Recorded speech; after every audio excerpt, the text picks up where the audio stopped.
بسم اللہ الرحمن الرحیم۔ السلام علیکم ورحمۃ اللہ وبرکاتہ۔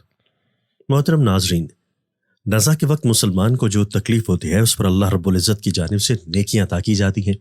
جیسا کہ سنن ابن ماجہ میں ام المومنین حضرت عائشہ صدیقہ رضی اللہ تعالیٰ عنہا سے مروی ہے کہ رسول اللہ صلی اللہ علیہ وآلہ وسلم ان کے پاس تشریف لائے، اس حال میں کہ ان کے پاس ان کا کوئی قریبی رشتہ دار موت کی سختی میں مبتلا تھا۔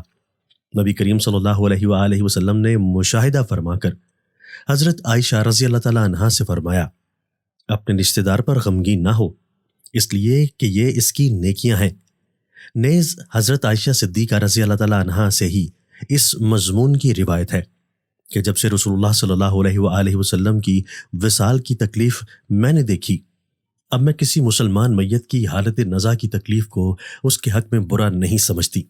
بس مذکورہ حدیث سے معلوم ہوتا ہے کہ نزا کا وقت ہونے والی سختی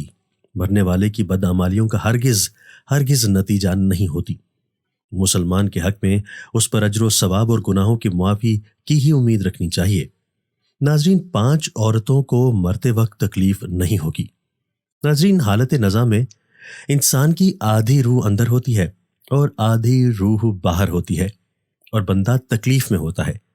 اس وقت انسان کو پیاس اتنی لگتی ہے کہ انسان یہ چاہتا ہے کہ سمندر کا پانی پی جائے، اور اگر بالفرض 7 سمندر کا پانی بھی وہ پی جائے پھر بھی اس کی پیاس کبھی ختم نہیں ہوگی۔ روح نکلتے وقت انسان کو جو تکلیف ہو رہی ہوتی ہے وہ ناقابل بیان ہے۔ حضرت عثمان غنی رضی اللہ تعالیٰ عنہ نے فرمایا، یہ 5 لوگ ایسے ہیں کہ انہیں مرتے وقت ذرا بھی تکلیف نہ ہوگی، یعنی موت آسان ہوگی اور بغیر تکلیف کے ہوگی۔ پوچھا گیا کہ حضرت وہ کون سے لوگ ہیں جنہیں موت کی سختی میں بھی نرمی میسر ہوگی؟ تو فرمانے لگے کہ سب سے پہلا شخص وہ جو اپنے ماں باپ کی موت کے بعد، یعنی ماں باپ کے مرنے کے بعد، وراثت کا حصہ اپنی بہنوں کو پہنچانے میں جلدی کرتا ہے، یعنی وراثت کا حصہ اپنی بہنوں کو جلد اور بر وقت پہنچاتا ہے۔ ایسا نہ ہو کہ بہن کے بچے بھوک سے بلکتے رہیں اور تم بہن کے حق پر قبضہ کیے بیٹھے رہو، اور بہن اس انتظار میں رہے کہ میرا بھائی کب مجھے میرے ماں باپ کی وراثت میں سے حصہ دے گا۔ بہت بار یہ بھی دیکھنے میں آتا ہے کہ بہن کی شادی نہیں ہوئی، جبکہ والدین دنیا سے رخصت ہو گئے، تو بھائی نے کہا کہ کوئی بات نہیں، جب بہن کی شادی کروں گا تو اس کا حصہ اسے جہیز کی صورت میں دے دوں گا۔ یاد رہے، اسلام میں بہنوں کو جہیز دینا فرض نہیں، جبکہ ان کا وراثتی حق دینا فرض ہے۔ واضح رہے کہ والدین کے ترکہ میں جس طرح ان کی نرینہ اولاد کا حق و حصہ ہوتا ہے، اسی طرح بیٹیوں کا بھی اس میں شرعی حق و حصہ ہوتا ہے۔ والدین کے انتقال کے بعد ان کے ترکہ پر بیٹوں کا خود تن تنہا قبضہ کر لینا اور بہنوں کو ان کے شرعی حق سے محروم کرنا ناجائز اور سخت گناہ ہے۔ بھائیوں پر لازم ہے کہ بہنوں کو ان کا حق و حصہ اس دنیا میں دے دیں، ورنہ آخرت میں دینا پڑے گا، اور آخرت میں دینا آسان نہیں ہوگا۔ حضرت سعید بن زید رضی اللہ تعالیٰ عنہ فرماتے ہیں کہ رسول اللہ صلی اللہ علیہ وآلہ وسلم نے فرمایا، جو شخص کسی کی بالشت بھر زمین بھی ازراہ ظلم لے گا، قیامت کے دن 7 زمینوں میں سے اتنی ہی زمین اس کے گلے میں توق کے طور پر ڈالی جائے گی۔ ایک اور حدیث مبارکہ میں ہے کہ حضرت انس رضی اللہ تعالیٰ عنہ فرماتے ہیں کہ رسول اللہ صلی اللہ علیہ وآلہ وسلم نے فرمایا، جو شخص اپنے وارث کی میراث کاٹے گا، یعنی اس کا حصہ نہیں دے گا، تو اللہ تعالیٰ قیامت کے دن اس کی جنت کی میراث کاٹ لے گا۔ یاد رہے کہ جہیز کی رسم اسلام کی رسم نہیں بلکہ یہودی کی رسم ہے، اور اس کا بڑا نقصان یہ ہے کہ جس طرح یہودی کی عورت کو بغیر جہیز کے کوئی شخص قبول نہیں کرتا تھا، اسی طرح آج اسلام میں بھی عورتوں کی شادیوں میں سب سے بڑی رکاوٹ جہیز ہے۔ غریب آدمی کی بیٹی بیٹھی بیٹھی بوڑھی ہو گئی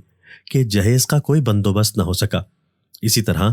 اگر کوئی شخص یہ کہے کہ میں بہن کا وراثتی حصہ تو نہیں دے سکتا، البتہ جب اس کی شادی کا وقت ہوگا تو جہیز دے دوں گا،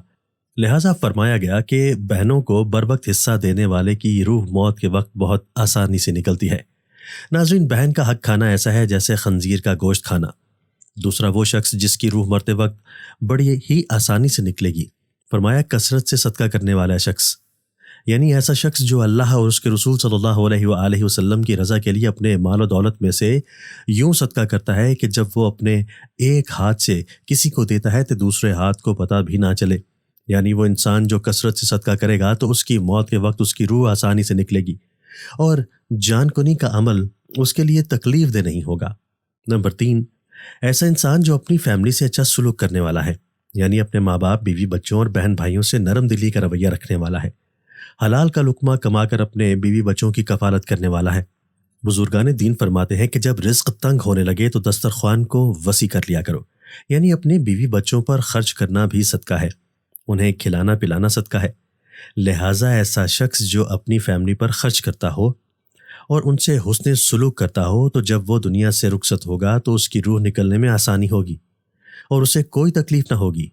اسی طرح حضرت عثمان غنی رضی اللہ تعالیٰ عنہ نے فرمایا، جو شخص یہ سوچ کر نماز ادا کرتا ہے کہ جو نماز وہ ادا کر رہا ہے وہ میرے نبی صلی اللہ علیہ وآلہ وسلم کی آنکھوں کی ٹھنڈک ہے۔ نماز دین کا ستون ہے، نماز مومن کی معراج ہے، اسلام و کفر میں تفریق ہے، تو 5 وقت کا نمازی موت کے وقت کسی قسم کی سختی میں مبتلا نہ ہوگا۔ پھر فرمایا، 5واں وہ شخص ہے جو قرآن کی تلاوت کرتا ہو، یعنی خود بھی قرآن پڑھتا ہو اور دوسروں کو بھی قرآن سکھاتا ہو۔ پھر فرمایا، راتوں کو تنہائیوں میں اٹھ اٹھ کر قرآن پڑھا کرو اور قرآن پڑھتے وقت رویا کرو۔ فرمایا کہ اگر رونا نہ بھی آئے تو رونے کی کوشش کر لیا کرو۔ حضرت علی حجویری گنجبخش رحمۃ اللہ علیہ سے کسی نے پوچھا کہ حضرت، اگر رونے کی کوشش بھی کریں اور پھر بھی رونا نہ آئے تو پھر کیا کریں؟ تو فرمایا کہ پھر اپنے مقدر پر رویا کرو۔ کیا تم اتنے سنگ دل ہو گئے ہو کہ تمہاری آنکھیں آنسو نہیں بہاتی؟ موت کی سختی کے بارے میں حضرت عائشہ صدیقہ رضی اللہ تعالیٰ عنہا سے روایت ہے، آپ رضی اللہ تعالیٰ عنہا فرماتی ہیں کہ میں نے رسول اللہ صلی اللہ علیہ وآلہ وسلم کو حالت نزع میں دیکھا۔ آپ صلی اللہ علیہ وآلہ وسلم کے پاس پانی کا ایک پیالہ رکھا ہوا تھا۔ آپ صلی اللہ علیہ وآلہ وسلم اس میں ہاتھ داخل کرتے اور پھر اپنے چہرے پر پھیر لیتے تھے اور فرماتے کہ یا اللہ، موت کی سختی میں میری مدد فرما۔ اللہ اکبر۔ مختلف احادیث مبارکہ سے معلوم ہوتا ہے کہ مومن کی روح بہت آسانی سے نکلتی ہے اور روح کے نکلتے ہی اس کے لیے خوشخبریاں شروع ہو جاتی ہیں، جبکہ کافر کے بارے میں آتا ہے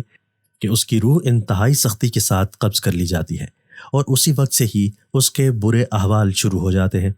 البتہ متعدد احادیث مبارکہ میں یہ بھی مذکورہ ہے کہ اللہ تعالیٰ نے موت کے اندر ایک ایسی شدت اور سختی رکھی ہے کہ اس کا احساس دنیا سے جانے والے ہر شخص کو ہوتا ہے، خواہ وہ نیک مسلمان ہو یا بد ہو یا کافر ہو۔ لیکن مومن پر جو تکلیف آتی ہے وہ اس کے گناہوں کی معافی اور درجات کی بلندی کے لیے ہوتی ہے،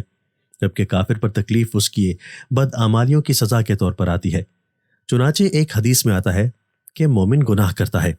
اس وجہ سے اس پر موت کے وقت سختی کی جاتی ہے تاکہ اس کے گناہوں کا کفارہ ہو، اور کافر بھی نیکی کے کام کرتا ہے تو اس پر اس کی موت کے وقت کچھ آسانی کر دی جاتی ہے تاکہ اس کے ان اچھے کاموں کا بدلہ ہو۔ اس حدیث سے یہ بات معلوم ہوتی ہے کہ ہر شخص کی موت اس کے دنیا میں کیے گئے اچھے اور برے اعمال کے مطابق ہوتی ہے۔ تاہم علماء کرام اور محدثین نے یہ لکھا ہے کہ مومن کو جو بھی تکلیف ہوتی ہے، خواہ وہ تکلیف اس کے گناہوں کی بخشش کے لیے ہو یا اس کے درجات کی بلندی کے لیے ہو، وہ حالت نزع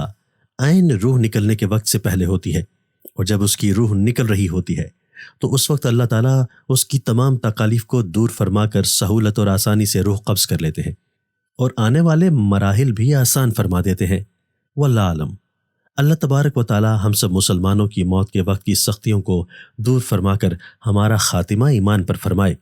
اور جو مسلمان اس دنیا سے چلے گئے ہیں ان سب کی مغفرت فرمائے، آمین۔